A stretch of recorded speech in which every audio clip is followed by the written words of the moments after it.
SNDP യോഗം general secretary Vellappally Natesan ഐക്യദാർഢ്യം പ്രഖ്യാപിച്ച് കായംകുളം SNDP യൂണിയനിലെ ശാഖകൾ, പോഷക സംഘടനകൾ എന്നിവയുടെ നേതൃത്വത്തിൽ പ്രകടനം നടത്തി.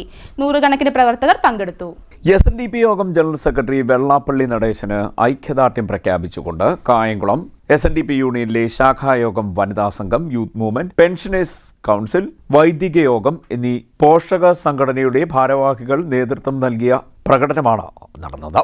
കഴിഞ്ഞ കുറേ ദിവസങ്ങളിലായി മാധ്യമങ്ങളിൽ SNDP യോഗം ജനറൽ സെക്രട്ടറിയെ അധിക്ഷേപിച്ചുകൊണ്ട് വാർത്തകളും മറ്റും വരുന്നതിൽ പ്രതിഷേധിച്ചുകൊണ്ടുകൂടിയായിരുന്നു പ്രകടനം. യൂണിയൻ പ്രസിഡന്റ് വി ചന്ദ്രദാസ് അധ്യക്ഷനായി. Secretary P Pradeep Lal, vice president Kolath Babu, board അംഗങ്ങളായ പ്രവീൺ കുമാർ, മഠത്തിൽ ബിജു, പാനക്കൽ ദേവരാജൻ, മുനമ്പേൽ ബാബു, കെ സജിത് കുമാർ, എൻ ദേവദാസ്, സംഘം Ravi, PS Baby, N Sadanandan, Sushama Thankappan, Bhasura Mohanan, VS Soni, Saudamini Radhakrishnan, Ajitha Anil, Ambili Rajendran, S Sivakumar, Sathyanesan, Dharma, Jayakumar Njakkanal എന്നിവർ സംസാരിച്ചു. നൂറുകണക്കിന് യോഗം പ്രവർത്തകർ പ്രകടനത്തിൽ പങ്കെടുത്തു. CDNet news, Kayamkulam.